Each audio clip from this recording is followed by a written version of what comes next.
Buenas tardes, señoras y señores. Me gusta especialmente que hay bastantes estudiantes en la sala, me gusta verlo. Constituye para mí un motivo de especial alegría el poder darles la bienvenida, para muchos de ustedes, una vez más, a la Facultad de Derecho de la Universidad de Granada. Un centro universitario vivo, un espacio de pensamiento, de generación y transmisión del saber jurídico, que en palabras de nuestra querida rectora, la doctora Pilar Aranda, disfruta de la mano de su actual decano, el doctor José Luis Pérez Serabona González, en los últimos tiempos de una suerte de hiperactividad académica, así lo dice la rectora, que se traduce en multitud de jornadas, seminarios, simposios, congresos, muchos de ellos internacionales, en los que se concreta el resultado de la investigación de su personal docente investigador y la transferencia del conocimiento que nos demanda como servicio público que somos la sociedad. Lamentablemente, pues su agenda no le permite presidir este acto, por lo que me pide, y así lo hago, que le transmita a todos ustedes, y muy especialmente al doctor Tornedo Envidau, que sabe que viene a su casa, y al conferenciante de hoy, el periodista don Antonio Caño, su saludo afectuoso y sus excusas más sinceras. En coherencia con los fines propios de la institución universitaria, esta Facultad de Derecho viene colaborando desde hace años con entidades, algunas de derecho público, otras de derecho privado, que vertebran la sociedad civil mediante el fomento del pensamiento crítico y el debate en libertad. Este es el caso de la asociación que de nuevo hoy recibimos en esta casa como organizadora de este acto, el Foro para la Concordia Civil. Y quiero destacar que lo hacemos, la recibimos en uno de sus espacios más nobles. Desde luego es el espacio más académico. Este salón rojo, que es el salón de grados del centro, que homenajea a uno de sus más insignes egresados, don Natalio Rivas. La seriedad del trabajo de la entidad que nos convoca, que quiero personificar en su presidente, y la categoría del conferenciante lo justifican sin ninguna duda. No me corresponde robarles más tiempo y no me resta más que reiterarles la bienvenida a todos ustedes y mi agradecimiento por brindarme la posibilidad de recibirles en esta casa. Así que, sin más, tiene la palabra el doctor José Tornedo Envidau Jiménez, presidente del Foro para la Concordia Civil. Muchas gracias. Muy buenas tardes, queridos amigos y amigas, todos. Hoy es un día, pues, señalado y gozoso en la vida del foro que tengo la satisfacción y el honor de presidir, Foro para la Concordia Civil. Sean todos ustedes bienvenidos, son tantos los amigos, las caras conocidas, los antiguos compañeros de facultad que esta tarde tienen la inmensa dicha de venir a vernos, por lo que se lo agradecemos muchísimo, que tardaría varios minutos, consumiría un turno innecesario. Así es que dense todos ustedes, queridos amigos, estudiantes, profesores, miembros y socios del Foro para la Concordia Civil, por bienvenidos y saludados. Quisiera, en primer lugar, dar las gracias al señor vicedecano, el profesor don Eduardo Gálvez, que nos preside en esta sesión, por sus siempre amables palabras, siempre llenas de cordialidad, de amistad y de hospitalidad. Transmita usted también al señor decano el saludo de esta humilde pero belicosa asociación Foro para la Concordia Civil. Un saludo, un abrazo muy cordial para el profesor Pérez Serrabona, decano, como digo, de esta ilustre Facultad de Derecho.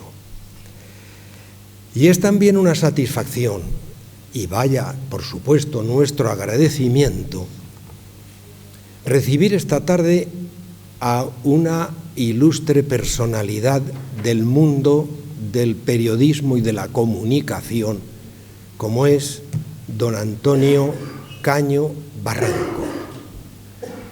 El señor Caño es hoy en día una de las plumas más finas del periodismo español contemporáneo. Es un fino y acertado analista de la política española contemporánea. Incluso me atrevo a decir, con fundamento, que es también un analista de la política norteamericana e hispanoamericana, porque gran parte de su vida profesional la ha pasado allende el Atlántico. Y en nuestros países, hermanas repúblicas de Hispanoamérica. Antonio Caño, como digo, es un fino analista, un fino observador, con una prosa fácil de leer, que gusta leer, y a pesar de que tiene motivos, a lo mejor, digo yo, para mostrar cierto rencor o reacción a su pasada vida profesional, sin embargo, nunca transgrede el plano de lo correcto, de lo elegante y de lo académico desde el punto de vista del periodismo. El señor Caño tiene en su abultado currículum, tiene un hito periodístico, un hito profesional, que él ya habrá adivinado cuál es y al que yo me voy a referir, que fue director de uno de los más importantes diarios españoles, que es El País. Nacido allá en mayo de 1976, si no me equivoco, primeros días, el 2 o el 3 de mayo, 4 de mayo, yo estaba en Madrid haciendo oposiciones a profesor agregado y efectivamente coincidió el 1 de mayo, la primera vez que los sindicatos tímidamente tomaban la calle, tímidamente, mayo del 76, todavía no se había producido el tránsito de Arias Navarro a Adolfo Suárez y nació El País. Y yo he sido, si me permiten ustedes la expresión, un paisano, un partidario del País que ha estado comprándolo durante décadas, hasta que vi una orientación, un desvío, una desviación que fue sospechosa y dejé de adquirirlo y de comprarlo y de leerlo, por lo menos asiduamente. Pues bien, don Antonio Caño ha sido director del País, ese órgano importante de comunicación, de 2014 a 2018. Inauguró una fase nueva de modernización, de digitalización del periódico, de organización de la redacción, de modernización interior del periódico, y la prueba de que acertó fue que logró multiplicar los ingresos por publicidad, que para un periódico es su savia, es su sangre. ¿Y qué pasó? Dejó de serlo en junio de 2018. Pasó que la línea editorial que llevaba el periódico, de momento un día cambia y se vuelve en honor de la profesionalidad y del periodismo auténtico en una línea editorial crítica, porque si es para aplaudir, pues para eso, ¿para qué vamos a ser lectores de la prensa? Y esa línea editorial crítica con un personaje que hoy en día, como ustedes ya habrán caído en la cuenta, es presidente del gobierno. Ese personaje es don Pedro Sánchez Pérez Castejón, que a la sazón estaba con sus andanzas internas, sus aventuras internas en el llamado entonces Partido Socialista Obrero Español. Y don Antonio Caño, en honor a la verdad y a la sinceridad, emite un editorial en el que pone los puntos sobre las íes sobre el personaje. Y yo le tengo que agradecer, de verdad, al gran profesional del periodismo que tenemos aquí esta tarde delante, que hizo una definición del personaje que ha resultado cada día después como acertadísima y que ha sido un retrato perfecto. Lo calificó de insensato sin escrúpulos. Y valoren ustedes si esto es una exageración o esto es un traje a la medida. Y que conste una cosa, que yo hablo aquí esta tarde y cualquier crítica que ustedes me oigan, que la van a oír, ya la están oyendo, yo la hago con los dos pies en la Constitución de 1978.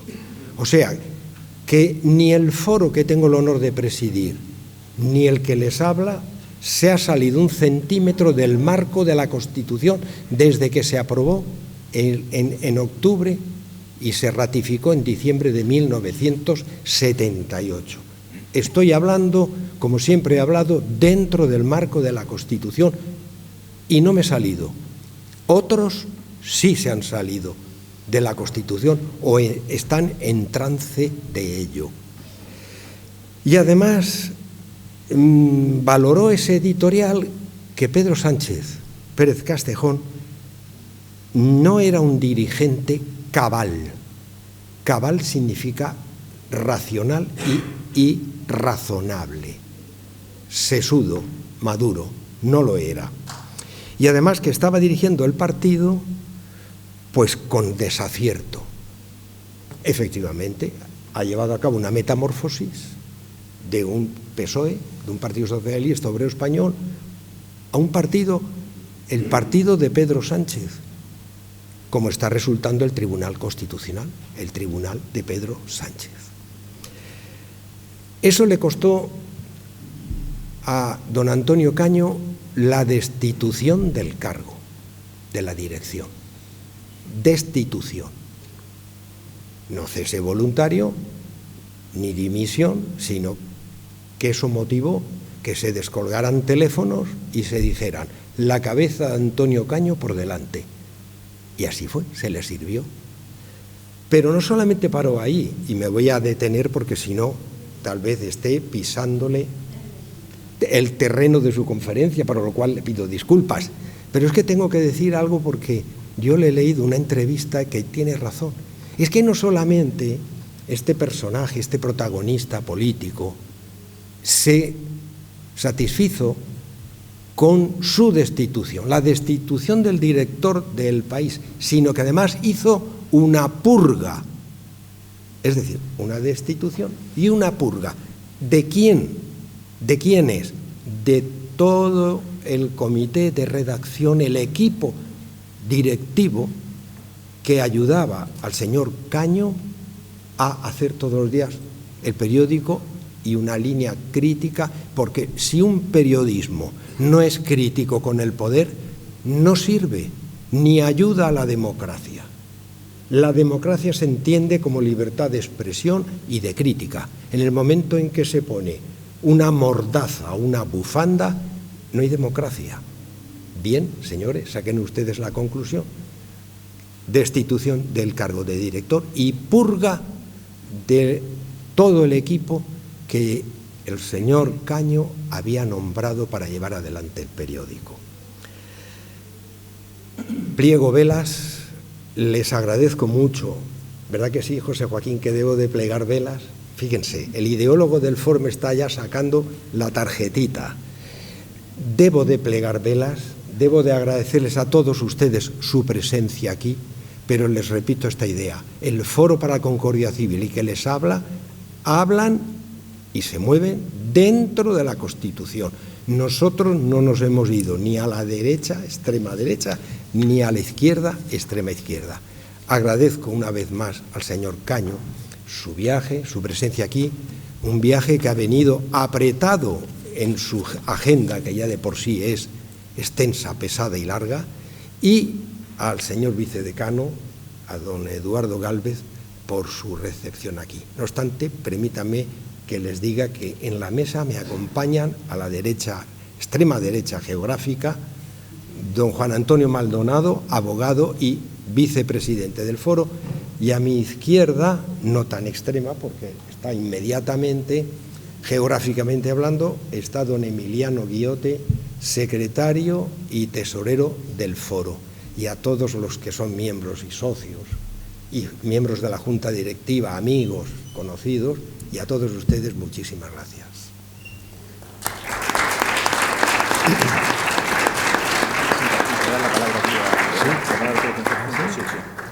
Bien, pues por indicación de don Eduardo Gálvez, vicedecano, tiene la palabra don Antonio Caño Barranco. ¿Se me oye así a esta distancia? ¿Se me oye bien? Confieso primero, estoy un poco confundido porque, digamos, me ha confundido el entorno, ¿no? El formalismo de la recepción y el formalismo del entorno académico, la solemnidad de esta sala, me había predispuesto para una conversación donde la retórica y las metáforas fueran el elemento dominante, pero veo que no, veo aquí se juega duro y se entra a la espinilla y se contemplaciones. Así es que tal vez, digamos, la orientación un poco más académica que tenía mi intervención y más teórica la voy a ir sobre la marcha modificando para responder y para entrar en asuntos más jugosos, digamos, por decirlo de alguna forma. Bueno, primero agradecer esta presentación, en fin, impresionante del profesor José Torné, y agradecer a la organización que preside el Foro por la Concordia Civil, agradecer al vicedecano de esta fabulosa facultad y a la Universidad de Granada, que me emociona mucho estar en esta universidad, es lo más cerca que puedo estar de mi tierra, digamos, ¿no? Aquí tengo un paisano, yo nací en Martos, en Jaén, y todos mis amigos, cuando yo iba en el verano a pasar las vacaciones, había un momento en el que se iban a la Universidad de Granada a estudiar. Y a mí me daba envidia porque creía que eso de estudiar en la Universidad de Granada era mucho más divertido que estudiar en la Universidad de Madrid. Y yo supongo que pensaba que en la Universidad de Granada pues pasaban el día paseando por la Alhambra, ¿no? Porque la mitología nuestra, pero en fin, me emociona estar en esta universidad. Y estoy encantado de estar rodeado de personas, de amigos y de personas tan ilustres, pero me vais a perdonar que me sienta particularmente atraído por el hecho de que hay muchas caras jóvenes con las que no contaba, porque mi experiencia en ese sentido es que los estudiantes no suelen tener mucho interés en las cosas que decimos la gente de mi edad, y hacen bien, yo diría, tampoco, o sea, en general decimos bastantes tonterías y nos repetimos bastante y estamos muy sometidos por prejuicios ya de muchos años y por lugares comunes que los jóvenes están un poco cansados de escuchar. Espero no aburrirles y espero dejarles algún tiempo para que me refiero sobre todo a los jóvenes, plantear las cosas que realmente les preocupen y les interesen de lo que yo puedo contarles. Bueno, decía que yo preparaba una intervención algo más teórica porque además creo que es lo más importante. Después de todo, yo le agradezco mucho las palabras al profesor Torné, pero después de todo, lo que a mí me ha ocurrido, los hechos que él mencionaba y mis experiencias personales, pues es lo que menos vale. El periodismo, pues ha habido otros directores cesados y habrá más después, y el conflicto entre periodistas y políticos pues ha sido permanente y lo seguirá siendo. Y no quiero, desde luego, que ustedes me escuchen como víctima de nada, porque no soy víctima de nada. Yo estoy feliz de haber trabajado casi 40 años en el país. Un periódico que me permitió recorrer literalmente el mundo. Ustedes me ven así ahora ya con el pelo blanco y esta ropa tan formal, pero yo he sido toda mi vida un reportero, de esos reporteros que ustedes tienen en su imaginación, con unas camisas con muchos bolsillos y bolígrafos aquí metidos y unos pantalones cómodos, y viajado por el mundo, he cubierto guerras y he entrevistado personalidades, me he manchado de barro y he estado en situaciones de riesgo. Eso ha sido mi profesión y eso se lo debo todo al país. Por tanto, no soy en realidad una víctima del país, ni soy una víctima de la política. Soy un espectador que en un momento determinado de su trayectoria, pues se hizo incómodo para el poder de entonces, que podía haber sido otro, pero a mí me tocó el conflicto con un determinado poder y, bueno, pues el poder acabó ganando y bueno, yo acabé perdiendo relativamente, porque yo he vivido muy bien desde que dejé el país. He tenido escrito 2 libros desde que dejé el país, escribo artículos, participo en tertulias de radio y de televisión. Me he transformado en el reportero de mis años jóvenes, pues se ha transformado ahora en un analista político, un poco también forzado por los años y ya no estoy tampoco para andar corriendo los riesgos que en otro tiempo corrí, ¿no? Y por tanto soy una persona muy agradecida a este país y muy agradecida a mis lectores y todavía a mi edad y en este momento de mi carrera, pues tengo aún la suerte de estar aquí y convocar a un determinado grupo de personas brillantes. Por lo tanto, voy a dividir mi intervención en 2 partes, pero no extenderme mucho. Como decía, una primera parte quiero hacerla más de carácter teórico y en la segunda contaré un poco más mis experiencias personales, qué conclusiones me han llevado mis experiencias personales. Decía que vamos a hablar de política y de periodismo.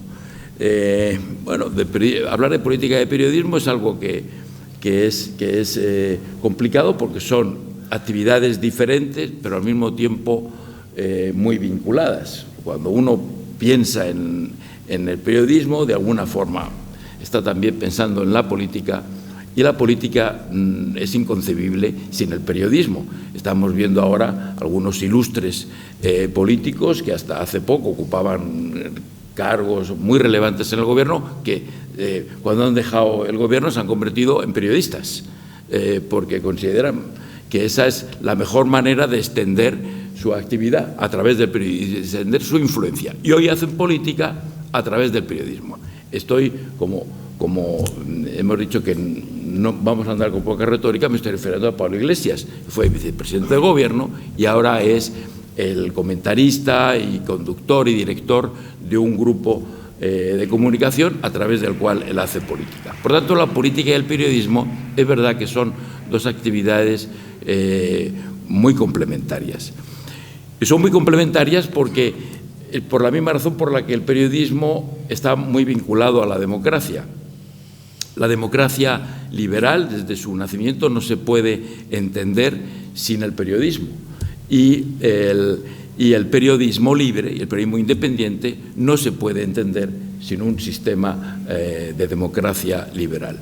Allí donde no hay democracia liberal, no hay periodismo, hay intentos, hay periodistas valientes que tratan de hacer cosas, pero no hay periodismo libre propiamente dicho, y no conozco ni he conocido ninguna democracia liberal sin un periodismo libre. Ambas cosas, por tanto, están absolutamente vinculadas. La democracia más grande y poderosa del mundo, que es la de Estados Unidos, y que también el país que mejor conozco, además de España, está tan vinculada desde su nacimiento al periodismo y al ejercicio del periodismo libre, que parte de los padres fundadores americanos eran periodistas o tenían vínculos con el periodismo.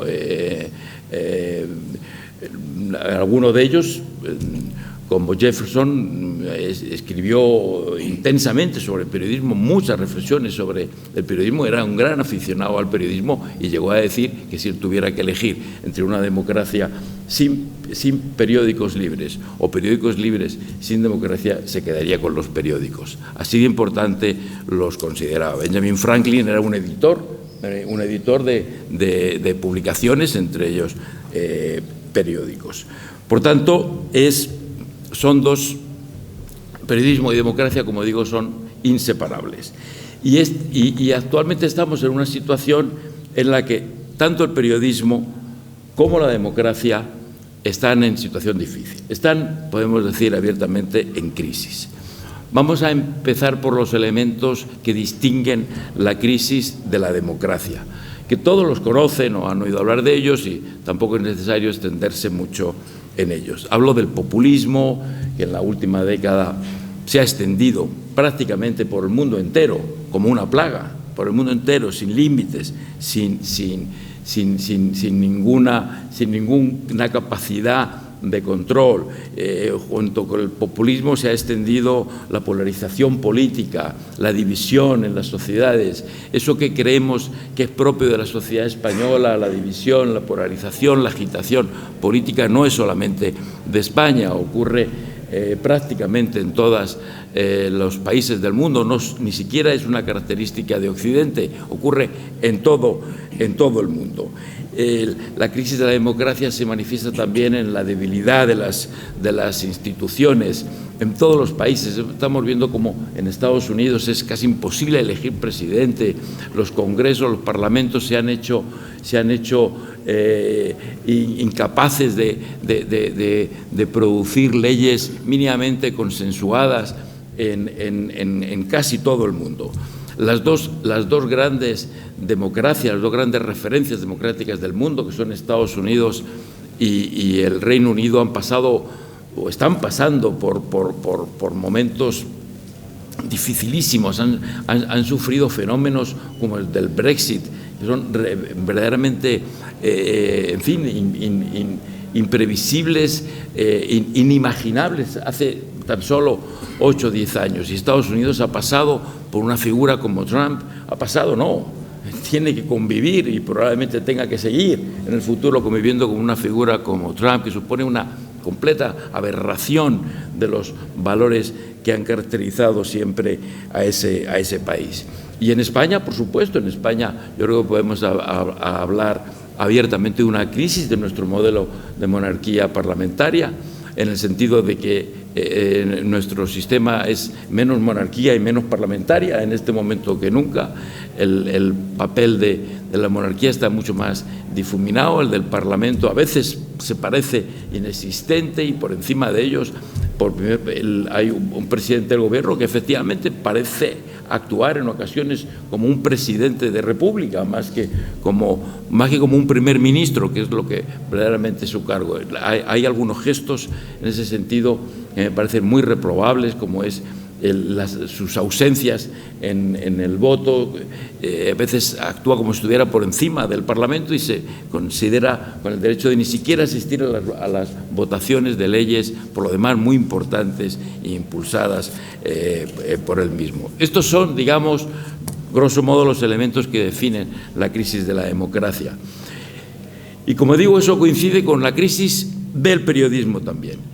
¿Y cuáles son los elementos de la crisis del periodismo? Yo creo que uno de los principales es las nuevas tecnologías. Las nuevas tecnologías, no se puede considerar la tecnología como una crisis. Pretender parar las tecnologías es una misión imposible e inconveniente. Las tecnologías siempre han aportado al progreso de la humanidad, siempre a lo largo de la historia. Y estoy convencido de que las nuevas tecnologías que hoy vemos o están llegando también contribuirán al progreso de la humanidad. El problema es cómo el periodismo ha convivido con esas nuevas tecnologías y ha convivido mal. El periodismo no ha sabido o no sabe aún cómo convivir con redes sociales, con la manera en que los nuevos públicos se informan. A través de las tecnologías que los nuevos públicos